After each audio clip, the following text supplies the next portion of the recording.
everyone, and welcome to the Geary Stein and Stevens Show, an amazing video podcast with sports stars, entertainment celebrities, and other great guests, combining one host who has no legs, one host who lives in Duluth, Minnesota, and another host who seems to never be on the show. But now, on to the show with Troy, Dave, and maybe even Will.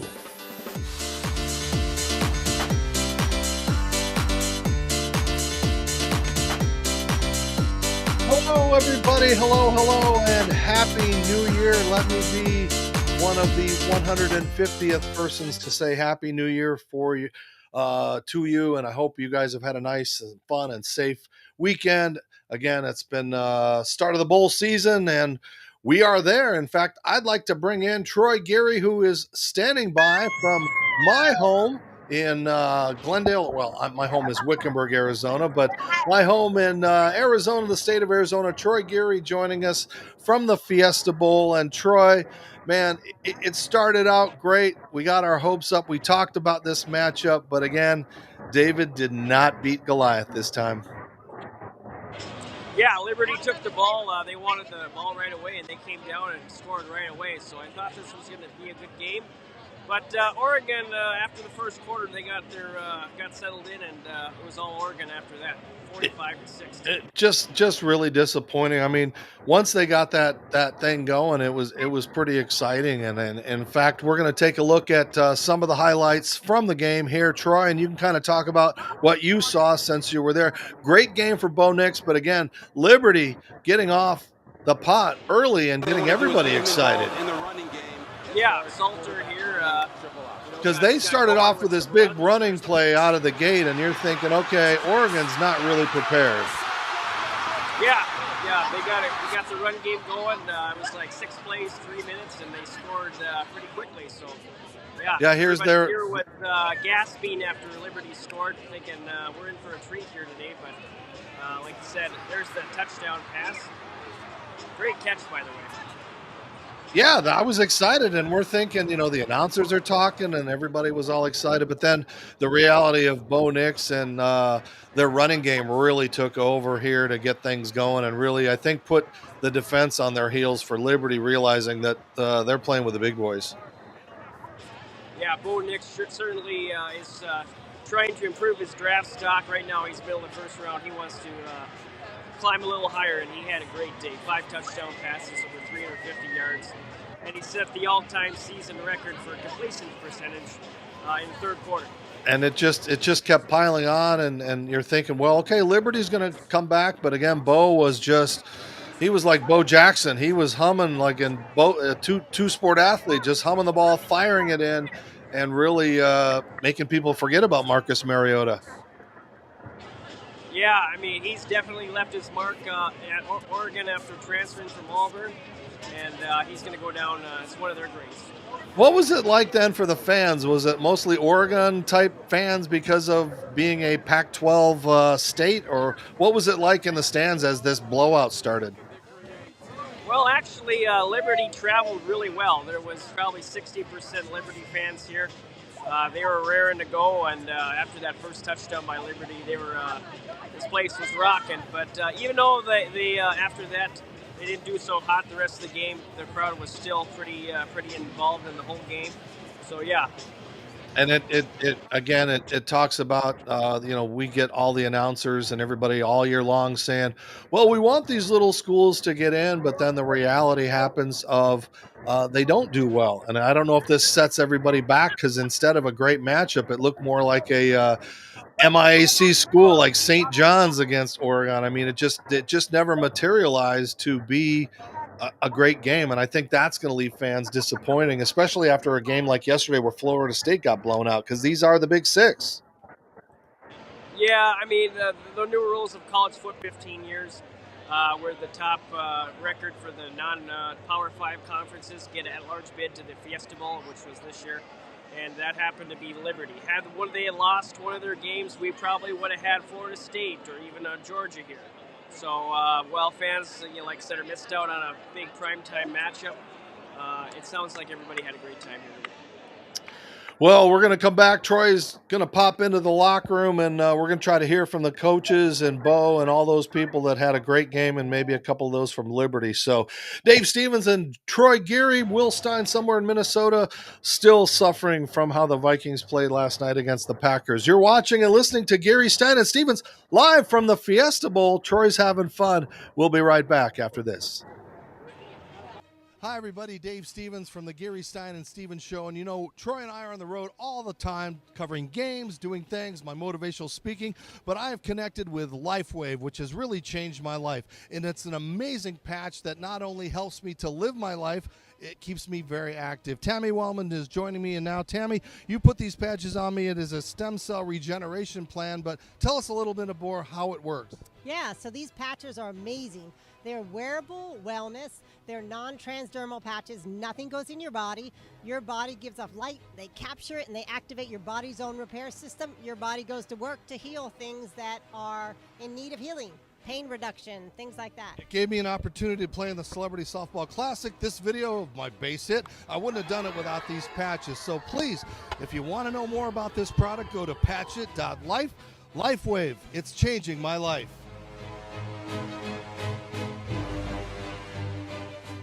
We told you all year long, and now we have new power. We ruined all our homes and wrecked out all our hearts. So freshly dressed, that's the size of the go. With hundreds of amazing shirts and places to spend your dough. Oh, freshly dressed will light your shopping load. And save you more when you check out with the GSS show code. The GSS show code. Well, Troy, I know you're going to miss that fan favorite of our commercials for our friends at Fresh Clean Threads. And of course, LifeWave changing, making improvements in my life. I got my patch on. I got my boxes here of the X39s and everything. So again, make sure you guys check out that if you want to have a new quality of life and really change things and make things like since I've been using these, it's been fun. I mean, it really helps me to help my shoulder. And I know you've been using them, Troy, and it's been an amazing adjustment without chemicals. So patchit.life. Again, if you go there, you can check it out and live long, live well, and use Patchit. So again, back to Troy at the stadium, and Troy had a chance to be around the coaches and players. Obviously, some disappointment for Liberty, but man, Oregon really seemed like they had a lot of fun. And again, they got back in the national. Earlier this year, they thought they deserved to be in that national championship hunt, and I think today they showed that offense really was up there with that caliber. Troy. Yeah, I mean, they have explosive offense. It was just two close losses to Washington. Real heartbreakers, both games, and then the last one in the Pac-12 championship game. They expect to compete every year for a national title, and with Coach Lanny, listen to his thoughts. He thinks that they should be here next year in this situation, hopefully competing for a national championship. Yeah, let's take a listen to what they had to say. I grew up watching the Fiesta Bowl. I grew up watching bowl games on New Year's Day and, just dreaming and, just going outside after and just, playing like I was in that position. And, even though maybe you could say it didn't go how we wanted to this year, but I think it ended exactly how, we could have controlled it. I think we did everything we could. And with the opportunity that presented itself, we were in the Fiesta Bowl. We were able to come out here and play. It wasn't until pregame I was out there warming up, and I thought back to when back in 2010 the national championship was here, and I was able to come to it, and full circle moment. I'm back in my 5th year and the last game ever back in the stadium, and it's just little things like that that God orchestrates, and He does things like that, and He's just up there kind of smiling. Yeah, certainly a unique experience to get to be a part of a New Year's Six. I think, every one of our players realize how special moments like that, how special this game is. I remember being in college watching the Fiesta Bowl with Oklahoma, Boise State, getting to experience some of these games, getting to be a part of it's really, really special, for these guys up on this stage, but also for our team. Well, obviously, a lot of credit goes to Oregon. They have a fine team, and they obviously laid it on us today. And we knew we would have to play really well to compete and have a chance to win the game. And they did a lot of things that made it challenging on us. So hats off to them. I'm proud of our team.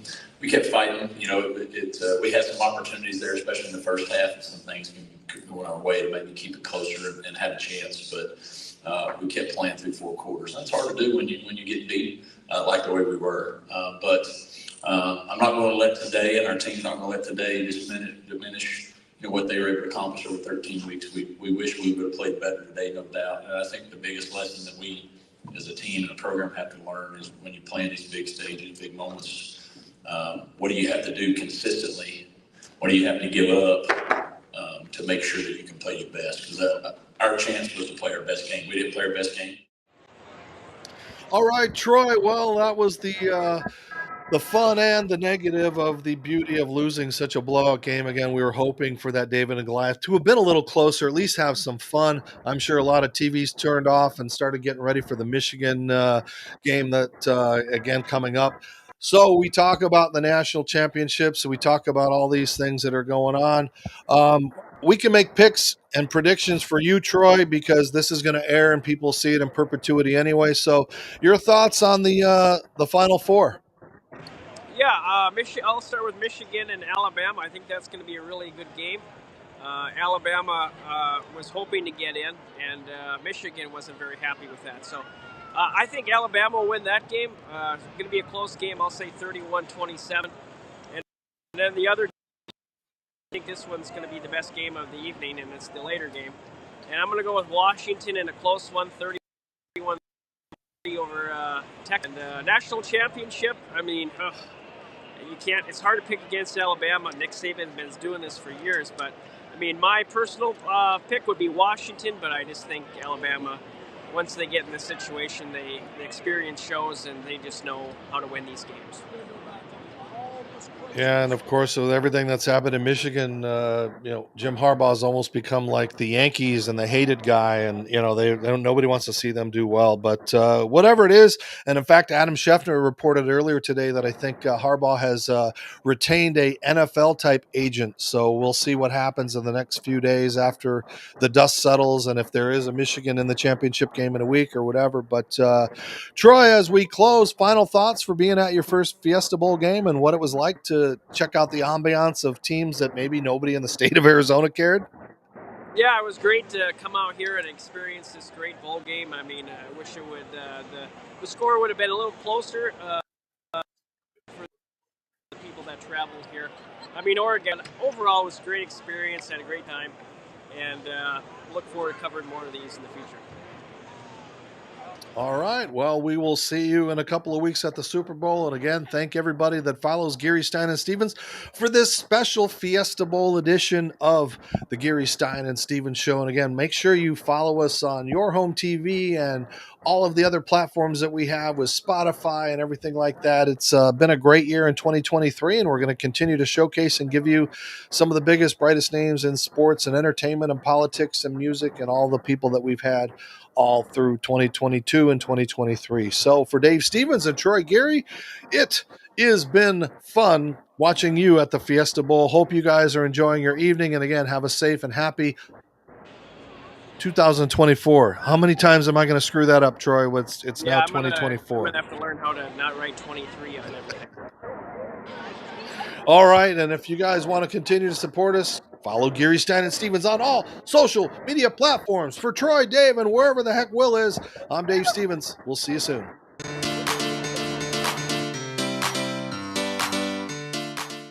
Thank you for tuning in to the Geary Stein and Stevens Show. Follow us on social media, watch us on yourhometv.com, or now we're on Roku.